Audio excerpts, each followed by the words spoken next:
6.3 지방선거가 마무리된 지 열흘이 됐지만 후폭풍은 여전합니다. 여야 할 것 없이 당대표에 대한 책임론이 커지고 있는데요. 강성필 더불어민주당 부대변인, 김기흥 국민의힘 대변인과 관련 내용 짚어보겠습니다. 어서 오세요. 안녕하세요. 네, 지금 선관위의 부실 선거관리 의혹, 이 논란이 일파만파 계속해서 번지고 있는데 이게 지금 대통령 지지율에도 영향을 주고 있는 것 같습니다. 물론 이제 선관위라는 조직이 독립된 기구인 거를 우리 국민들이 대부분은 잘 아실 거라고 생각을 합니다. 그럼에도 불구하고 이 대통령은 대한민국에서 일어나고 있는 모든 일에 대해서 직접적인 책임이 없는 부분도 있지만 도의적인 책임은 있다라는 어떤 공감대가 있는 것이 아닌가 그렇게 생각을 하고, 결국에는 이 선관위의 이 부실 선거에 대해서 한편에서는 부실 선거, 한편에서는 부정 선거라고 외치고 있으면서 나라가 혼란스럽잖아요. 그러면 아무래도 대통령의 국정 지지율에 대해서 평가하는 세 가지, 첫 번째가 국가 안보, 두 번째가 경제, 세 번째가 국내 정치인데, 이 국내 정치 면에서 아무래도 다소 평가가 낮을 수밖에 없는 상황이다. 하지만 이 문제를 우리가 언제까지 그냥 광장에 내버려 두면 되겠습니까? 저는 국회 안으로 가지고 와서 결국에 이 선관위 문제는 개헌으로 마무리할 수밖에 없다. 그래서 국민의힘이 조속히 원내에서 민주당과 다른 야당들과 함께 논의했으면 좋겠습니다. 네, 조금 전에 저희가 그래픽으로 잠시 보여드렸었는데 어제 나온 갤럽 여론조사를 보면 이재명 대통령 지지율이 선거 전인 3주 전보다 7%포인트 하락을 했고, 그만큼 7%포인트 오른 국민의힘은 지금 현 정부 출범 이후 최고치의 지지율을 기록을 했거든요. 이 부분은 지금 당내 분위기 어떻습니까? 저희한테 이제 마지막 기회를 주셨다고 겸허하게 받아들여야겠죠. 다만 저는 이재명 정부, 이재명 대통령의 지지율이 떨어진 부분에 있어서 선거 영향도 있습니다. 선거 영향도 분명히 있고, 무엇보다도 이제 중도 보수 쪽 입장에서는 본인들이 여러 지지율, 특히나 이제 갤럽이나 MBS 같은 여론조사는 굉장히 박하게 나왔습니다. 그런데 그게 실질적으로 민심을 반영하느냐, 이런 표현이 있죠. 현실을 반영하는 거울이냐, 여론조사가, 아니면 민심을 가두어 일종의 틀에 가두어서 찍어내는 거푸집이냐 얘기를 했을 때 뭐 여러 가지 평가가 있지만, 이번에 선거를 결과를 봤을 때 MBS나 갤럽 같은 전화 면접 여론조사가 맞지 않은 건 맞습니다. 그렇기 때문에 그들이 여론조사의 어떤 방식이나 그런 어떤 결과를 보정하는 그런 과정에 있어서 저는 조금 리뷰를 해봐야 된다. 여론조사 업체도 좀 봐야 되고, 무엇보다도 여론조사의 어떤 수치를 가지고 지나치게 언론이 그런 보도를 많이 했습니다. 그렇다면 여론조사가 현실을 반영하는 게 아니라 여론조사로 인해서 사람들의 어떤 결정에 영향을 주는 면이 있습니다. 그렇기 때문에 저는 이 부분에 있어서는 여론조사 업체가 좀 반성을 해야 된다는 말씀을 드리고요. 이게 왜 대통령과 관련이 있느냐? 전반적인 국정의 어떤 운영의 어떤 축으로서 컨트롤 타워로서의 측면도 있지만, 이재명 대통령이 분명하게 잘못한 행위를 했습니다. 사전 투표 날 기표소에서 나오셔가지고 내 도장이 잘 안 된 것 같다 얘기를 했을 때 선관위 직원이 그렇게 얘기했거든요. 보여주시면 안 된다고 얘기했습니다. 근데 이재명 대통령이 상관없다, 이리 와봐라 이렇게 얘기를 했습니다. 근데 보지 않았다고 얘기를 하더라고요. 그런데 보지 않았는데 선관위 직원이 문제 없다고 얘기했습니다. 보지 않았는데 어떻게 문제가 없을 수 있습니까? 이거는 명백하게 200% 제가 볼 때 무효 처리해야 되는데도 불구하고 대통령이기 때문에, 살아있는 권력이기 때문에 선관위에서 미온적인 어떤 입장을 취했습니다. 원칙 없는 이런 선관위의 행태에 대해서 분노하는 지점이 있거든요. 그리고 그런 과정 속에서 헌정 질서에 있어서 헌법을 준수해야 될 대통령이 그런 행위에 대해서 반성하지 않는 이런 것까지 다 연관이 되어 있습니다. 그렇기 때문에 이 선관위 관련해서 문제가 있음에도 불구하고 많은 사람들이 개표 중단을 하고 선관위 재선거를 얘기했을 때 민주당의 그 반응은 일고의 가치가 없다는 입장이 있었습니다. 그런 것들이 다 반영된다고 봅니다. 네, 지금 선거 전에는 줄곧 60%대 지지율을 기록하던 이재명 대통령이 지금 60%대 아래로 떨어진 게 4개월 만이거든요. 네. 57%. 그리고 그 부정평가 이후 1위가 지금 부실 및 부정선거 선관위 문제 16%로 나왔습니다. 이 부분은 어떻게 보셨습니까? 그러니까 제가 앞서 말씀드렸듯이 선관위의 이제 부실 사태를 보면서 국민들이 아니 실수라는 게 이해할 수 있는 실수도 있는데 이건 해도 너무한 거 아니냐라는 분노를 금치 못하는 거 아니겠습니까?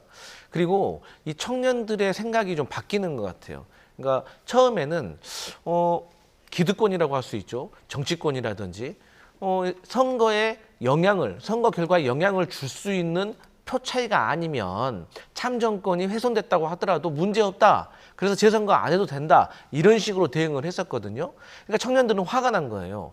아니 아무리 당락에 내 한 표가 결정을 할 수 없다고 하더라도 내 행사권을 행사해야 되는데 이걸 못하게 만든다는 것이 말이 되냐? 그리고 뒤늦게라도 이런 게 밝혀졌으면 내 참정권을 보호하기 위해서 정치권 그리고 정부가 뭔가 노력을 해야 되는데 제대로 된 노력은 하지 않고 논의는 하지 않고 계속해서 싸우는 모습만 보이니까 저는 청년들과 많은 분들이 좀 실망한 것이 아니냐. 그래서 결국에는 대통령이 나서서 이 문제를 해결하면 좋겠지만 결국에는 이건 대통령이 나설 일이 아니라 국회에서 여당과 야당이 논의해서 법 개정으로 이게 마무리될 문제이기 때문에 저는 이 부분에 있어서는 국민의힘이 빨리 입장을 정해야 된다. 저희 민주당 같은 경우는 선거 패배를 인정을 했습니다. 서울시장 같은 경우.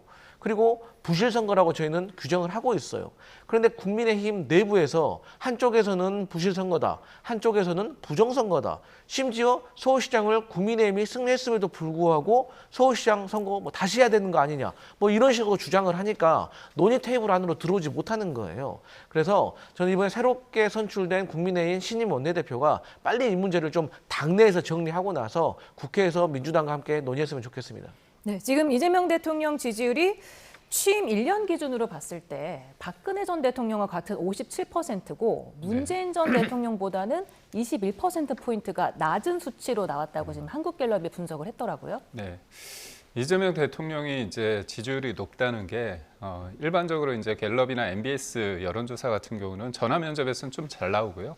ARS 여론조사 같은 경우는 과반이 붕괴된 것도 있습니다. 그렇기 때문에 이거 어떤 여론조사를 가지고 하느냐에 달라질 수 있는데 그냥 갤럽 여론조사를 근거로 얘기를 하면 박근혜 전 대통령과 비슷하고 문재인 전 대통령보다는 20% 낮다, 20%포인트 낮다는 건 이재명 대통령에게 그리 좋은 건 아닙니다. 왜냐하면 탄핵 이후에 1년 뒤 상황은 문재인 당시 대통령과 그것을 비교해서 봐야 되는 게 맞거든요. 그런 측면에서 이재명 대통령이 본인이 잘하고 있는지에 대해서는 좀 냉정한 어떤 분석이 필요한데 저는 안타까운 게 지방선거 이후에 1년 취임 여론조사를 했습니다. 근데 제가 좀 받아들이기 힘든 대목이 두 가지가 있었는데 또한 첫 번째가 셀프 죄명 지우기법이라고 불리는 자기 재판을 지우는 공소시효 특권 관련해서 전 민심은 혹독한 평가를 내렸다고 봅니다. 이거는 대통령이 자기 죄를 없애는 부분은 이건 하지 말아야 된다고 얘기를 하는데도 불구하고 대통령은 특검을 통해서 하는 게 뭐가 문제냐는 식으로 사실상 관찰할 의지가 있다는 뜻으로 좀 저는 받아들였고요. 또 하나는 서울 선거에 있어서 무엇보다도 부동산 민심이 굉장히 중요했다고 보는데 본인이 뭐라고 말씀하시냐면 서울 집값 내가 막았다. 그리고 뭐 다 좋은 거 아니냐 이런 쪽으로 말씀을 하셨거든요. 경고라고 했지만 그 경고를 받았다면 본인이 생각이 바뀌고 행동도 바뀌어야 됐죠. 그렇지 않기 때문에 제가 볼 때 지지율이 떨어질 가능성은 더 크다 이렇게 봅니다. 네, 지금 선거 후폭풍 대통령 지지율이 떨어졌다는 거 알려드렸고 지금 여야 대표들도 선거 후폭풍을 겪고 있습니다. 민주당이 지방선거의 주요 격전지에서 국민의힘에 자리를 내주면서 정청래 대표의 사퇴 압박이 거세졌습니다. 특히 기름을 부은 말이 하나 있었는데요. 화면 먼저 보고 대담 이어가겠습니다. 민심이 천심입니다. 국민이 곧 하늘입니다. 국민을 이기는 정권은 없습니다. 국민은 영원하고 정권은 짧습니다. 당정청이 원팀 원보이스로 똘똘 뭉쳐 이재명 정부의 성공을 위해 최선을 다하겠습니다. 국민과 당원은 영원하지만 당권은 짧습니다. 네, 지금 정청래 대표 정권이 짧다는 발언으로 지금 논란을 일으켰고 이에 대해서 또 당권이 더 짧다 이런 반응도 나왔잖아요. 그러니까 이제 보통 저희가 야당 때 그 여당 대통령에게 했던 말입니다. 근데 이것을 이제 여당의 대표께서 하시니까 그럼 과연 누구를 향해서 하는 말인지 해석을 할 수밖에 없는 거 아니겠습니까? 근데 결국 정권은 이재명 대통령이 가지고 있기 때문에 이재명 대통령에게 한 말이냐라고 당원과 지지자들이 분노할 수밖에 없는 거죠. 그래서 정치인의 말은 속뜻과 달리 해석될 수 있기 때문에 상당히 신중해야 된다. 만약에 정청래 대표께서 다가오는 전당대회에 출마하셨는데 만약에 결과가 좋지 않다면 저는 그중 가장 큰 이유는 정권은 짧다. 이 후폭풍이라고 저는 생각을 합니다. 그리고 당권은 당연히 더 짧잖아요. 근데 이제 결국에는 이 우리 정치가 선거에 패배하면 거기에 대해서 책임을 지고 지도부가 사퇴하는 것이 관례였다고 생각을 합니다. 그런데 일단 숫자상으로는 민주당이 이겼기 때문에 우리가 패배할 수 있냐 이걸 두고 이제 당원과 지지자들이 조금 의견이 다를 수는 있는 것 같아요. 그래서 저는 이런 표현을 하고 싶어요. 저희 민주당이라는 학생은 평소 전교 1등을 하던 학생이에요. 그렇기 때문에 최소한 90점에서 95점은 맞아야지 그래도 잘했다 그렇게 생각을 할 수가 있는데 80점을 맞은 거예요. 그러면 꼴등을 하던 국민의힘 장동혁 대표는 20, 30점 맞다가 40점 맞았으니까 아이고 잘했네 라고 할 수 있겠지만 과연 이를 두고 우리가 국민의힘에게 패배했다고 볼 수 있겠는가. 하지만 정청래 대표는 과연 이 선거를 성공적으로 이끌었는가에 대해서는 많은 의견이 있는 겁니다. 그렇기 때문에 일각에서는 두 가지가 있습니다. 사퇴를 하고 전당대회에도 불출마하는 게 맞다라고 주장하시는 분도 있고 일단 사퇴부터 해라. 그래야지 전당대회에 당대표가 영향 줄 수 있는 거 아니냐. 그리고 좀 생각을 해보시다가 본인이 당원들에게 다시 한번 선택을 받고 싶다면 그때 전당대회에 출마해라. 이제 이런 두 가지 의견이 있는데 어쨌든 공통된 의견은 지금 당장 사퇴해야 된다. 이런 쪽으로 의견은 모이는 것 같습니다. 네. 지금 당권파에서는 정 대표에 대한 사퇴 압박 그리고 책임론을 당 흔들기다 이렇게 네. 규정을 하고 있더라고요. 저도 하나 좀 비유를 하자면 우리가 좋은 음식을 만들기 위해서 가장 전제가 뭐냐면 요리사의 능력도 중요합니다. 하지만 좋은 재료, 상한 재료를 가지고는 아무리 노력을 하더라도 좋은 음식을 만들 수 없습니다. 저는 이재명 대통령께서 정청래 대표의 어떤 서울시장 선거 이 패배에 대해서 좀 책임을 묻고자 하는 게 있는 것 같아요. 그런 흐름으로 몰아가는 것 같은데 이거 부인할 수 없는 게 있지 않습니까? 정원호 후보 준비됐습니까? 문제 많지 않습니까? 토론도 피하지 않았습니까? 그 후보 누가 만들었습니까? 명픽이라고 만들었잖아요. 그리고 서울시장 선거에 있어서 가장 중요한 핵심이 뭐였습니까? 부동산 문제라는 거 다 언론에서 얘기하지 않았습니까? 제가 그 장기보유 특별공제 장특공이라는 특공대가 정원호 후보를 잡는다 그런 얘기도 제가 예전에 한 적이 있는데 세금 문제 관련해서 이재명 대통령께서 지난해 5월에 서울의 한복판에서 이런 얘기했습니다. 세금으로 집값 잡지 않는다고 했는데 지금 어떻게 하셨습니까? 세금으로 수요를 꺾으려고 하셨잖아요. 지금 이거에 대해서 계속 하겠다고 말씀하셨습니다. 그리고요, 저는 5.18 정신을 훼손하는 일체 행동과 어떤 언행에 대해서 반대를 합니다. 비판받아 마땅하겠지만 특정 언론을 좌표 찍어서 사실상 불매운동까지 하게끔 만드는 그런 전체주의적 요소에 대해서 20, 30대가 분노한 지점이 있습니다. 그렇다면 이재명 대통령이 선거에 깊숙이 개입을 했다고 볼 수밖에 없습니다. 근데 왜 정청래 대표한테 이렇게 하는지, 그리고 당권은요 당원들이 하는 거잖아요. 그런데 이른바 명픽이라는 김민석 총리 지금 뭐 하고 계십니까? 지금 어떻게 본다면 당심을 모으기 위해서 돌아다니고 계시지 않습니까? 그런 일련의 상황을 봤을 때 저는 이렇습니다. 이재명 대통령이요 힘을 씁니다. 힘을 쓰는데 힘이 들어가지 않으면 되치기 당합니다. 그러니까 이게 저번에 명픽 후보라고는 박찬대 후보도요 힘을 줬다가 지금 되지 않았습니다. 그 이후에 무슨 말이 나왔습니까? 명청대전, 명청 갈등 이런 얘기 나왔는데 지금 갈등이라는 단어로 지금의 상황을 설명하기에는 부족한 상황에 이르렀다 이렇게 봅니다. 네, 지금 정청래 대표 호남 일정을 늘려가면서 8월 전당대회에 출마할 가능성이 높아 보이는데요. 네. 지금 친명계 측과 계속해서 논란을 일고 있는 게 지금 1인 1표제 가지고는 전현희 김남희 의원, 그리고 보안 수사권 전면 폐지와 관련해서는 정성호 법무부 장관과 논쟁을 벌이고 있습니다. 그러니까 이제 제가 생각했을 때는 1인 1표제는 사실상 우리가 결론이 난 문제거든요.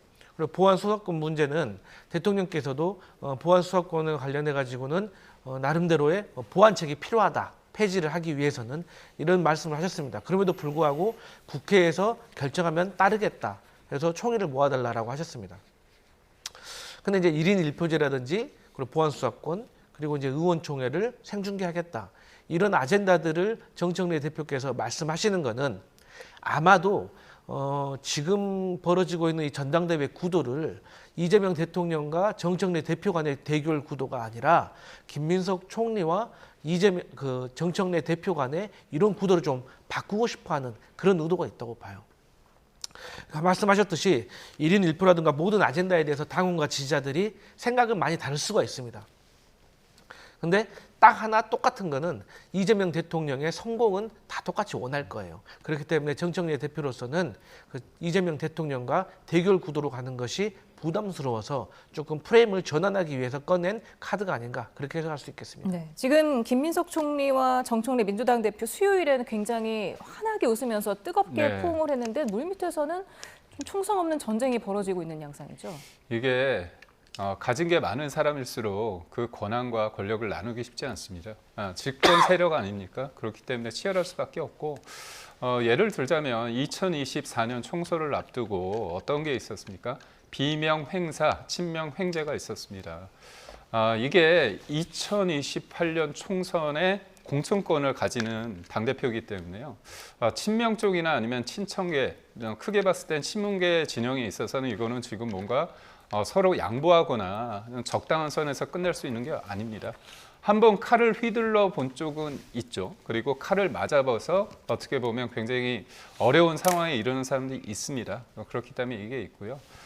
권력은 보면 영원한 권력은 없다고 얘기를 합니다. 그러다 보니까 정청래 대표가 권력, 어떻게 보면 정권은 짧다 이렇게 얘기를 했는데 사실 여기에 덧붙인다면 그 권력을 나누는 건 참 형제, 피를 나눈 형제도 어렵다는 말이 있지 않습니까? 그렇기 때문에 저는 이 부분에 있어서는 전당대회를 앞두고 앞으로 격화되면 격화되지 이게 조금 접점을 찾기는 어려울 텐데요. 강성필 대변인께서 말씀하신 것처럼 그럼에도 불구하고 정청래 대표는 이재명 대통령의 성공, 이재명 정부의 성공을 얘기할 수밖에 없는 선거 전략이 있을 수밖에 없다고. 네. 앞서서 지난 9일 이재명 대통령의 유언 순방 환송길에 정청래 민주당 대표는 참석하지 않았는데 김민석 총리는 참석을 해서 나란히 걷는 모습이 연출이 됐거든요. 이재명 대통령 귀국길은 어떨까요? 저는 귀국길에도 정청래 대표께서 안 나가실 것 같은 그런 생각이 들어요. 왜 그러냐면 청와대에서는 지금 정세가 중동이라든지 부실선거라든지 이런 것 때문에 정청래 대표가 바쁠 것이다. 그런 이유 때문에 의전을 간소화했다라고 설명을 하고 있잖아요. 근데 그럼에도 불구하고 저는 오히려 정청래 대표께서 대통령의 해외 순방길을 배웅 나갈 수 있었다고 보거든요. 근데 나가지 않았어요. 그렇기 때문에 사실상 누가 불렀냐 안 불렀냐 이것보다도 여당의 대표이기 때문에 가고 싶으면 가는 겁니다. 그럼에도 불구하고 가지 않으셨기 때문에 저는 오히려 이제 해외 순방 돌아오셨을 때 또 나가면 그게 또 이상하게 해석될 수도 있기 때문에 저는 여러 가지 일정상의 이유로 정청래 대표께서 안 나가실 수도 있고 더 중요한 거는 대통령이 해외 순방길에 돌아오시는 그 시간도 사실 되게 중요하거든요. 만약에 새벽에 오시면은 서로 간에 물리적으로 힘들 수가 있기 때문에 거기에 대해서는 확대 해석할 필요는 없는 것 같다 그렇게 봅니다. 네.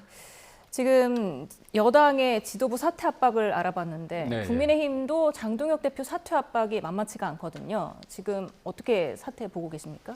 저는 시간이 지남에 따라 장동혁 대표에 대한 어떤 사퇴로는 힘을 얻기 힘듭니다. 왜냐하면 지금 국민의힘에 대해서 오세훈 시장이 이런 얘기를 했습니다. 이견이 있다고 파열음이 나는 것은 우리 보수 지지자들이 결코 원하는 바가 아니다. 선거 결과를 놓고 누군가를 심판하듯이 변화를 하면 안 된다 얘기를 했습니다. 제 선거 과정에서 세 가지를 얘기한 적이 있습니다. 이재명 정부와 우리가 싸우고 있다. 두 번째, 내부 분열과 싸우고 있다. 세 번째, 우리의 무기력과 싸우고 있다 얘기를 했습니다. 여러 가지 장동혁 대표의 어떤 지도부의 비판이 있습니다. 그런데 계속 선거 때부터 계속 있어왔다는 부분이 있습니다. 근데 이게요, 한동훈 측 그리고 아니면 대안과 미래 그 의원들 말고요. 좀 더 다른 분들이 이 문제를 세게 얘기하시는 게 있으면 힘을 얻을 겁니다. 계속 문제를 제기했던 분들이 비슷한 수위로 얘기했을 때 그게 바뀔 가능성이 없고요.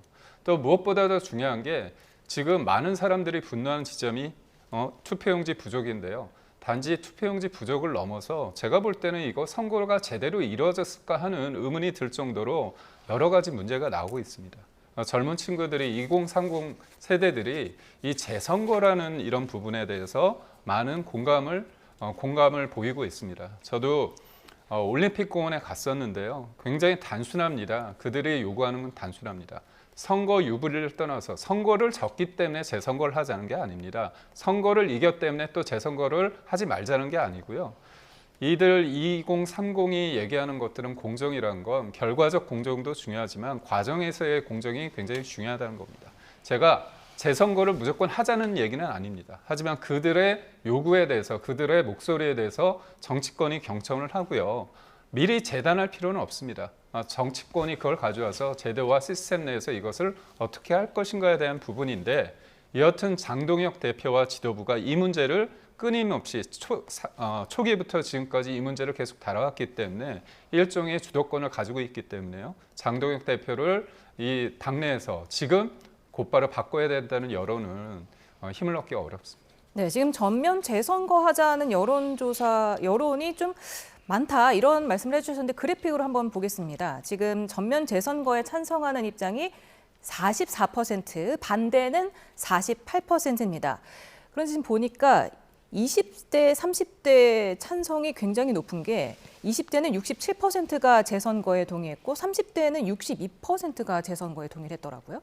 그러니까 이제 처음에 정치권이 이 부실 선거에 대해서 이 국민들에게 해명하고 설명하고 설득하는 게 좀 잘못됐던 거예요. 다시 말씀드리지만 처음에는 아니 선거를 다시 하려면 그 투표를 하지 못하신 분들의 그 표수가 선거 결과에 영향을 줄 수 있는 그 정도가 돼야지만 재선거를 할 수 있는 게 우리 지금 공직선거법에 나와 있는 것이거든요.